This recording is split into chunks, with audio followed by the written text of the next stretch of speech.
صدقہ باعث شفا بن گیا۔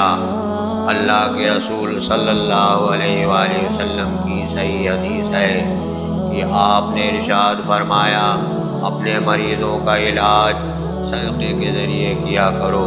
دعاؤں کی قبولیت کے واقعات میں ایک واقعہ ہے کہ کوئی مالدار شخص دل کا مریض تھا۔ اس نے سوچا اگر مجھے صحت ہی حاصل نہیں تو میں اس مال و دولت کا کیا کروں گا۔ وہ انگلینڈ گیا۔ وہاں کے ایک بڑے اسپتال میں اس کے بہت سارے ٹیسٹ ہوئے۔ ڈاکٹروں کے بورڈ نے فیصلہ دیا کہ آپ کا بائی پاس ہوگا۔ اس نے کہا مجھے 1-2 ہفتوں کی مہلت دے، میں اپنے گھر والوں اور احباب سے مل لوں اور ضروری کاروباری امور سمیٹ آؤں۔ وطن واپس آیا تو اس نے اپنے دوستوں سے ملاقاتیں شروع کر دی۔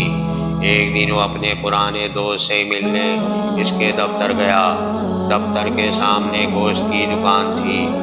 اس نے دیکھا کہ ایک بوڑھی اماں دکان کے باہر پھینکی ہوئی ہڈیوں کو جمع کر رہی ہے۔ نیز ہڈیوں کے ساتھ لگے ہوئے گوشت کے چھوٹے چھوٹے ٹکڑے جمع کر رہی ہے۔ اسے بڑا تعجب ہوا کہ یہ بوڑھی اماں کیا کر رہی ہے۔ وہ آگے بڑھا اور اس سے پوچھا، اماں یہ کیا جمع کر رہی ہو؟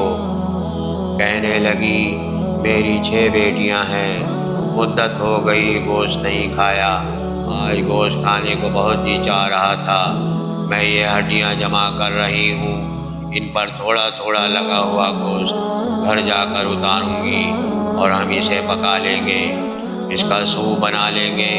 اس نے پوچھا اماں تمہیں کتنا گوشت چاہیے؟ کہنے لگی ½ کلو بھی کافی ہے۔ وہ شخص کسائی کے پاس گیا، اسے کہا اس بوڑھی اماں کو 2 کلو گوشت دے دو، یہ ہر ہفتے آیا کرے گی، تم اسے 2 کلو گوشت دے دیا کرنا۔ تم مجھے حساب کر کے بتاؤ کہ 1 سال کا کتنا پیسہ بنتا ہے۔ قصائی نے اسے فوراً حساب کر کے بتایا کہ جناب پورے سال کے اتنے پیسے بنتے ہیں۔ اس نے یہ رقم ادا کر دی۔ ادھر اماں نے اسی وقت اس شخص کے لیے دعائیں کرنا شروع کر دی۔ جب یہ شخص گھر آیا تو اس کی بیٹی کہنے لگی ابو جی آج آپ کا چہرہ بڑا روشن ہے، آپ تو بالکل ٹھیک لگ رہے ہیں۔ چند دنوں کے بعد وہ دوبارہ انگلینڈ گیا۔ ڈاکٹروں نے اس کے ٹیسٹ لیے تو بالکل تندرست تھا۔ انہوں نے پوچھا جناب آپ نے کہاں سے علاج کروایا ہے؟ آپ کے ٹیسٹوں کی تمام رپورٹیں بالکل درست ہیں۔ اس نے جواب میں اپنی انگلی آسمان کی طرف اٹھا دی۔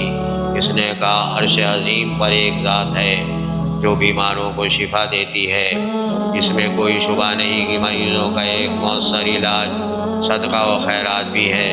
اللہ کے رسول کا فرمان بالکل سچ اور درست ہے، اپنے مریضوں کا علاج صدقہ دے کر کرو۔